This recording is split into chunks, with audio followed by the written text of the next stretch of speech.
Indo British advanced pain clinic నొప్పి మాయం surgery దూరం ఫర్ అపాయింట్మెంట్స్ 9155515563. నమస్కారం, వెల్కమ్ టు ఐ డ్రీమ్. ధర్మ మార్గం విత్ విజిత కార్యక్రమానికి స్వాగతం.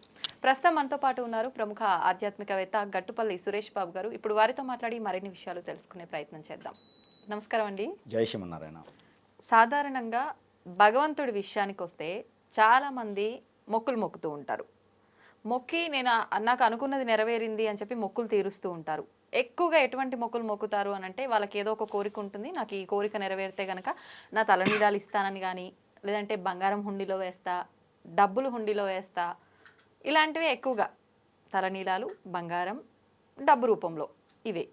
నిజంగా భగవంతుడు సృష్టించినవే ఇవన్నీ కూడా, మనతో సహా ఈ ధనము ఇదంతా కూడా సంపద కూడా. మరి భగవంతుడు వీటన్నింటినీ ఆశిస్తాడంటారా మన దగ్గర నుంచి? మళ్ళీ ఆయన ఇచ్చిందే మళ్ళీ మనం ఆయనకి కోరిక నెరవేర్చాడని చెప్పి ఇవ్వటం ఏంటండి? అయితే ముఖ్యంగా మనిషికి ఒక భయం అనేది ఉండాలి. ఈ భయం అనేది ఎందుకు అంటే, ఎవరో నన్ను అదాటిగా చేస్తే మాత్రమే నేను తప్పు చేయకుండా ఉంటాను. ఇప్పుడు ఒక పిల్లవాడు ఉన్నాడు అనుకోండి, ఆ పిల్లవాడికి ఫుల్ సెక్యూరిటీ, ఫుల్గా ఫ్రీడమ్ ఇచ్చేస్తాం అనుకోండి, ఏం చేస్తాడు? ఒక 18 ఏళ్ళ అబ్బాయికి ఒక బుల్లెట్ ఇచ్చేస్తే ఏం చేస్తాడంటే రోడ్ల మీదకి అలా వెళ్ళిపోతుంటాడు అనమాట. ఆ ట్రాఫిక్ సిగ్నల్, పోలీసు వాళ్ళు, అది ఇంట్లో పెద్దవాళ్ళు నన్ను ఇబ్బంది పెడతారు అనుకుంటే ఆ అబ్బాయి కంట్రోల్లో వెళ్తాడు. వెళ్ళలేనటువంటి వాళ్ళు ఇంకెట్లయినా వెళ్తూనే ఉంటారు అనుకోండి. సో కనీస కంట్రోల్ ఉంటుంది. అలానే దేవుడు అనేది ఏంటంటే మనల్ని కంట్రోల్లో ఉంచడానికి ఒక రకమైనటువంటి మన మైండ్ సెట్ని సెట్ చేసుకోవడానికి ఒక పదం. దేవుడు అనేది గొప్పది. ఏ భాషలో అయినా దేవుడైనా అంటారు. సో ఈ దేవుడు అనేది ఏంటంటే ఒక గొప్ప పదం. ఆ పదానికి మనం కట్టుబడి ఉండాలి. ఒక అనుబంధం, భార్యాభర్తల మధ్యన, పేరెంట్స్కి పిల్లల మధ్యన ఎలా అయితే అనుబంధం ఉంటుందో, దేవుడు మనకు తెలియని ఒక ఆకారం తీసుకొచ్చి దేవుడు అనే దానికి ఒక బంధం అనేది ఉండాలన్నమాట. దానికి దేవుడు. అయితే ఈ మొక్కుబడులు అనేది ఉంటుంది. ఇప్పుడు చంటి పిల్లడప్పుడు వాళ్ళ నాన్నగారిని వాళ్ళ అమ్మని అడుగుతారు, నాకు చాక్లెట్ కావాలి, బిస్కెట్ కావాలంటే వాళ్ళు కొనిపెడతారు. కామన్గా అయితే వాళ్ళు కొనిపెట్టేదానికి ఉంటుంది. ఇది ఏంటంటే మా నాన్నగారు మాకు కొనిపెడతారు అనే ఒక ధీమా. వాళ్ళకి చిన్న వయసులో, ఏమి తెలియని వయసులో కూడా వాళ్ళ నాన్నగారు వాళ్ళ అమ్మనే అడుగుతారు, నాకు చాక్లెట్ బిస్కెట్ కావాలి, అది ఏం కావాలి, సైకిల్ కావాలా, బుక్స్ కావాలా, ఏం చదువుకోవాలి, అన్నీ కూడా పేరెంట్స్ వాళ్ళని చూసుకుంటూ ఉంటారు. ఇది ఏంటంటే అనుబంధం, వాళ్ళ ఒక రిలేషన్షిప్ అలా ఉంటుంది. ఈ రిలేషన్షిప్లో భాగంగానే దేవుడు అనే ఒక పదాన్ని వాళ్ళ నాన్నగారు ఎలా అయితే పూజిస్తూ ఉంటారో, ఈ పిల్లలు సైతం కూడా వచ్చేటప్పటికి అదే నాగరికత నడుస్తూ ఉంటుంది. అయితే వాళ్ళు మొక్కు ఉంటారు, పిల్లలు కూడా అలానే మొక్కు ఉంటారు. కామన్గా ఏంటంటే ఈ దేవుడు సబ్జెక్ట్ వచ్చేటికి మొక్కుబడులు మనం అడుగుతున్నాం కాబట్టి, ఈ మొక్కుబడులు ఎలా ఉంటుంటే దేవుడు కానివ్వండి, అమ్మవారు కానివ్వండి, అయ్యవారు కానివ్వండి, ఎవరైతే ఉన్నారో వాళ్ళు తీరుస్తారని ఒక నమ్మకం బట్టే ఉంటుంది. ఇప్పుడు మీరు ఒక పంట వేస్తారు, ఒక బియ్యం వేస్తారు. ఒక బియ్యం వేస్తారంటే నారు పోయాలి, నీరు పోయాలి, దానికి ఇత్తనం ఉండాలి, దానికి మొక్క మొలవాలి, దానికి పెద్ద కావాలి, దానికి వాటర్ సరిగా ఉండాలి, ఎరువు సరిగా వేయాలి, భూమి సారం ఉండాలి. ఇవన్నీ అయిన తర్వాత వేస్తే ఒక 4 నెలలకు 5 నెలలకు పంట వస్తుంది. ఈ రోజుల్లో ఇలా 15 రోజులు కూడా పంట వస్తుంది. ఆర్గానిక్ లేకుండా అయితే, ఆర్గానిక్ అయితే మనకు 3 నెలలు 4 నెలలు పంట వస్తుంది. ఓకేనా? అయితే ఈ పంట రావడానికి ఇన్ని నాలు పడుతుంది. మనము ఏదో ఎక్కడో మొక్కుంటాం. ఆ మొక్కుబడికి తీర్చే అటువంటి టైంలో మన జాతకం బాగోదు.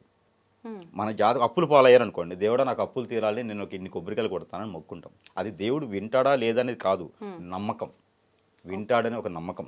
యేసుప్రభు అయినా, అల్లా అయినా, లేకపోతే హిందూ దేవుళ్ళు ఎవరైతే ఉన్నారో, ఎవరైనా సరే, ఎన్నో రకాల మతాలు, ఎన్నో రకాల దేవుళ్ళు ఉన్నాయి. అసలు దేవుడు అనేవాడు ఉన్నది ఒక్కడే కదా. ఎన్ని రకాల అవతారాలు ఉన్నాయి, కానీ వీళ్ళు మత కొల్లలా కొట్టుకోవడం తప్పితే దేవుడు అనేది ఒకడే. ఆయన ఎక్కడుంటాడో ఎవరికి తెలియదు. నాకు తెలిసిన దేవుడు ఏంటంటే అమ్మా నాన్నే, వాళ్ళే పురుషించారు కాబట్టి వాళ్ళే దేవుళ్ళు. అయితే వీళ్ళకి మొక్కుకోవడానికి కారణం ఏంటంటే అవి తీరుతాయి అని.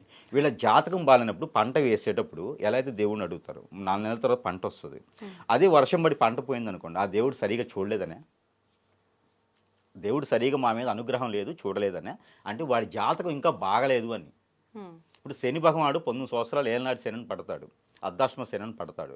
సో ఒక్కొక్క జాతకానికి శని భగవానుడు బాగానే ఉంటుంది, ఒక్కొక్క జాతకానికి బాగుండదు, ఒక్కొక్క జాతకానికి శుక్రుడు బాగుంటాడు. అలానే వీళ్ళ జాతకరీత్యానో లేదా వాస్తుపరంగానో బాగలేదనుకోండి, ఆ దేవుడిని మొక్కుతారు, దేవుడు నన్ను సరిగా చూడలేదు, దేవుడు నన్ను ఆరాధించలేదు, దేవుడు నా వైపు చూపలేదు అని. అలా ఏం ఉండదండి. దేవుడు ఏం చేయాలనుకుంటాడో అది చేస్తాడు. నిన్ను సృష్టించేటప్పుడే నీ జాతకం ఒకటి ఉంటుంది. నీ జాతకం ఇంకోటి ఏంటంటే గొప్ప విషయం, ఇది మీకు తెలియాల్సినటువంటి గొప్ప విషయం ఏంటంటే, మానవుడు తన జాతకం తనే రాసుకుంటాడు. ఇది మీకు ఎంతవరకు ఐడియా ఉందా? అంటే దేవుడు మొక్కుబడులని సెకండ్, అది మనం మాట్లాడుతాము. మానవుడు తన జాతకం తనే రాసుకుంటాడు. బ్రహ్మదేవుడు రాస్తాడు జాతకం అని చెప్తారు. బ్రహ్మదేవుడు రాయడండి. ఈ జన్మలో మనం చేసినటువంటి పాపపుణ్యాలు ఏవైతే ఉన్నాయో, ఈ పాపపుణ్యాలు లెక్కించేటువంటి స్వర్గం ఏదైతే ఉందో, ఆ స్వర్గంలోకంలో మళ్ళీ నీ టైం అనేది అయిపోయిన తర్వాత, భూమి మీద నీ టైం అనేది అయిపోయిన తర్వాత స్వర్గానికి వెళ్తాం. స్వర్గంలో మన టైం అయిపోయిన తర్వాత మళ్ళీ భూమి మీదకి రావడానికి నీ జాతకం నువ్వే రాసుకోమని చెప్పి బ్రహ్మదేవుడు ఇస్తాడు. కానీ స్వర్గం నరకం ఎక్కడో ఉండదు, మనం అనుభవించే జీవితంలోనే ఉంటుంది అంటారు కదా. మీరు చూస్తే స్వర్గంకి వెళ్తాము అనుభవిస్తాం అంటున్నారు. ఎస్, 7 లోకాలు ఉంటాయి. 7 లోకాల్లో ఒకటి, 7 లోకాలు మనం తిరగాల్సిందే ఖచ్చితంగా. కాకపోతే మనం మానవ జన్మలో ఉన్నాం కాబట్టి, మానవ లోకంలో ఉన్నాం కాబట్టి, భూమి మీద ఉన్నాం కాబట్టి మానవ జన్మలో ఉన్నాం. ఇది మనం చూస్తూ ఉన్నాం. కొన్ని జ్ఞానం లేనటువంటి జంతువులు ఉంటాయి, జ్ఞానం ఉన్నటువంటి జంతువులు ఉంటాయి. కొన్ని మాట రావు, కొన్ని పలకడానికి రాదు, కొన్ని నడవడానికి రాదు. ఇవన్నీ కూడా ఏంటంటే ఎవరికి వాళ్ళే రాసుకున్న తర్వాతనే భూమి మీదకి వస్తారు. భూలోకంలో జీవించి ప్రతి జీవికి కూడా తనకు తాను రాసుకున్నటువంటి జాతకము, తనకు తానే రాసుకున్నటువంటి గీత. ఇది బ్రహ్మదేవుడు రాయడు. అందరూ అనుకుంటారు బ్రహ్మదేవుడు నా జాతకం ఇట్లా రాశాడు అని. బ్రహ్మదేవుడు ఎప్పుడు రాయడు. మనం చేసినటువంటి భూమి మీద చేసినటువంటి తప్పులు ఏవైతే ఉన్నాయో దీని ప్రకారంగా బ్రహ్మదేవుడి దగ్గర ఏదైతే ఉందో ఆ చిత్రగుప్తుడి దగ్గర ఒక లెక్క ఉంటుంది. పోయిన జన్మలో ఏం చేశావో అని. ఆ జన్మలో ఏం చేసా ఆ పాప హరణ కోసం, ఆ పాప ముక్షాళన కోసం, ఆ పాప భిక్షాళన కోసం మనకిగా లెక్కించుకునేటువంటి జాతకమే మనది. భూమి మీదకి రావాలి అంటే 7 లోకాలు తిరిగిన తర్వాత మళ్ళీ భూమి మీదకే వస్తాం మనం. ఆ భూమి మీదకి వచ్చే ముందు బ్రహ్మదేవుడి దగ్గర నేను ఈ జాతకం నా పాపాలన్నీ హతమైపోవడానికి, నా పాపాలు హరించడానికి భూమి మీద నేను ఇలా వెళ్తాను, నేను ఇలా అనుభవిస్తానని చెప్పి మళ్ళీ భూమి మీదకే వస్తారు. ఇప్పుడు ఒక మానవ జన్మలో ఉన్నప్పుడే ఈ పాప ప్రక్షాళన చేసుకోవడానికి సాధ్యమవుతుంది. ఏ జంతువు రూపంగా ఉన్నా ప్రక్షాళన చేసుకోవచ్చు. వాటి కర్మల ప్రకారంగా ఉంటుంది. ఒక కుక్క ఉంటుంది అనుకోండి, ఆ కుక్క జీవితం బయటే ఉంటుంది. ఇప్పుడు ఈ మధ్యన ఏంటంటే ఈ ఇళ్లలో తీసుకొచ్చి పెంచేటువంటి జంతువులు కొన్ని ఉన్నాయి. వాటిలో కుక్కలు కూడా ఉన్నాయి. అవి బీడుని బట్టి ఉంటుంది.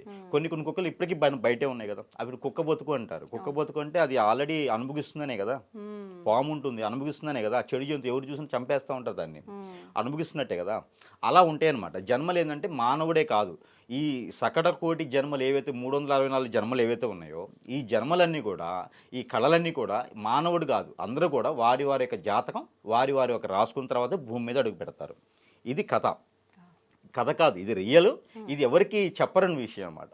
ఇది గరుడ పురాణంలో స్పష్టంగా ఉంటుంది, కానీ ఎవరు దీన్ని చెప్పరు కూడా. ప్రతిదీ ఉంటుంది గరుడ పురాణంలో. భారతం ఉంటుంది, రామాయణం ఉంటుంది, మానవులు ఎలా జీవించాలి, నాగరికత అంటే ఏంటి, అన్ని రకాలు ఉంటాయి గరుడ పురాణంలో. మామూలుగా మాకు తెలిసినంత వరకు శిక్షలు మాత్రమే ఉంటాయని విన్నాం గరుడ పురాణంలో. శిక్షలు వీళ్ళే వేసుకుంటారండి, ఎవరు వేయరు. మన శిక్ష మనమే వేసుకుంటాం. భూలోకంలోనే ఎవరు వేస్తారు శిక్షలు, అక్కడ ఏం ఉండదు అట్లాగా. స్వర్గంలోను నరకంలోను మన శిక్షలు మనమే వేసుకుంటాం, ఎవరు వేయరు. మన జాతకం మనం ఎలా జీవించాలో మనమే వేసుకుంటాం. అయితే మనకి అలా రాగానే భూమి మీదకి వస్తాం. ఈ భూమి మీదకి రాగానే మనకి ఏమవుద్దంటే అవన్నీ మర్చిపోతాం. ఈ భూమి మీద ఏదైతే మనం రాసుకుంటామో అది నడుస్తూ ఉంటుంది అనమాట. అది దేవుడి పేరు చెప్తారు. దేవుడి పేరు చెప్పేసి దేవుడు మాకు గొప్పగా చేయాలి, దేవుడు మాకు ఇచ్చేయాలి, అది చేయాలని చెప్పేసి అనుకుంటా ఉంటాం. కానీ దేవుడైతే ఏం చేయడు. వీళ్ళకి హరస్కోప్ ఏదైతే ఉందో, మానవుడి జీవితం జన్మ ఏదైతే రాత ఉందో ఆ గీత వీళ్ళే రాసుకుంటారు. కాబట్టి వీళ్ళు ఎలా అయితే జీవించాలో అలా జీవిస్తూ ఉంటారు.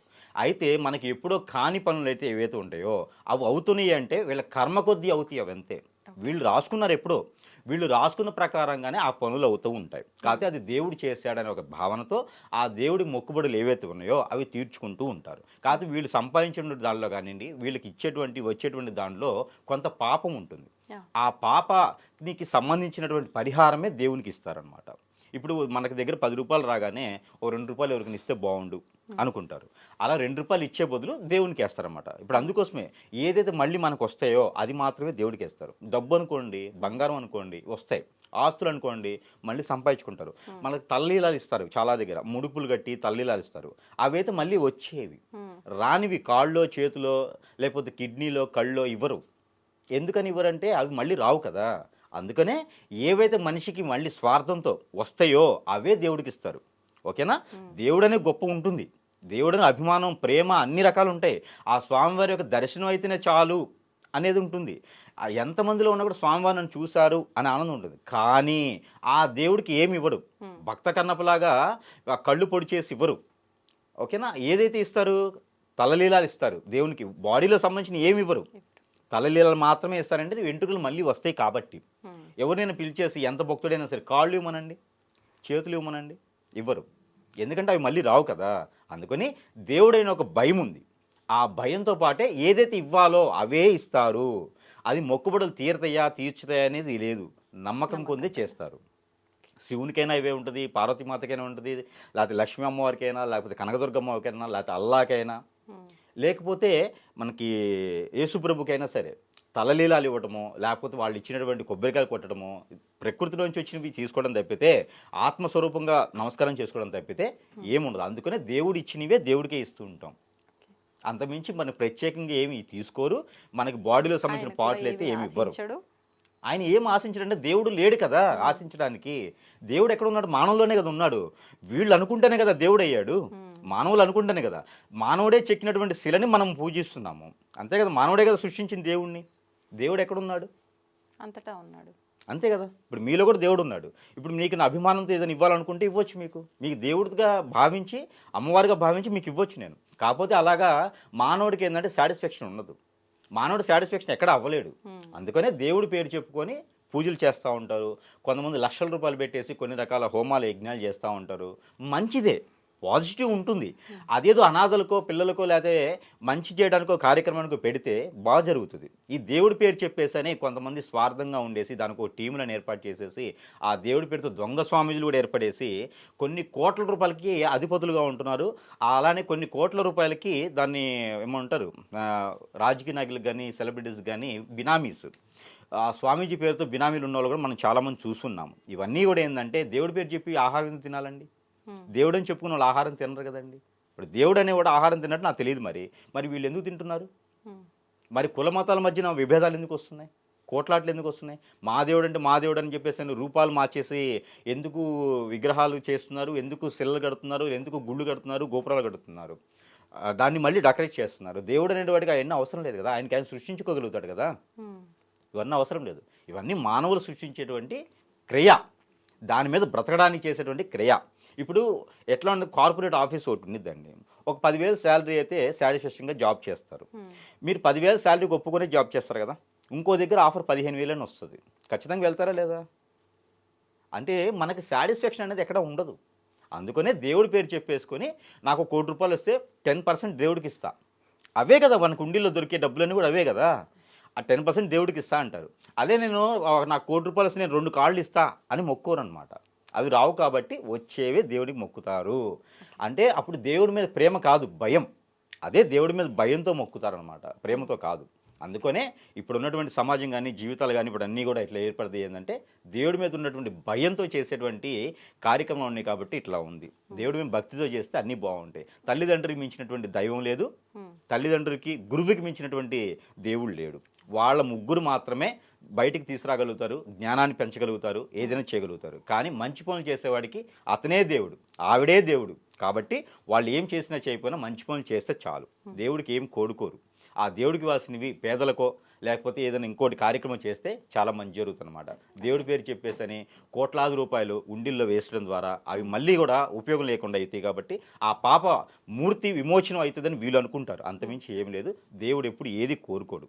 దేవుడు ఒక బలం, దేవుడు ఒక ధైర్యం, దేవుడు ఒక స్వరూపం, అంతే. దేవుడు అనేది ఇంక అంతమించి నాకు తెలిసినంత వరకు అయితే అంతే ఉంటుంది. సో మొక్కుబళ్ళు మొక్కండి, కానీ మరీ ఈ రకంగా మొక్కొని కోట్లాది రూపాయలు అట్లా వేసే కన్నా ఏదైనా పేదలు పెట్టుకుంటే మంచి జరుగుతుంది. దేవుడు ఇప్పుడు ఇది అడగడు. ఇది దేవునికి సంబంధించినటువంటి విషయం. నమస్తే అండి.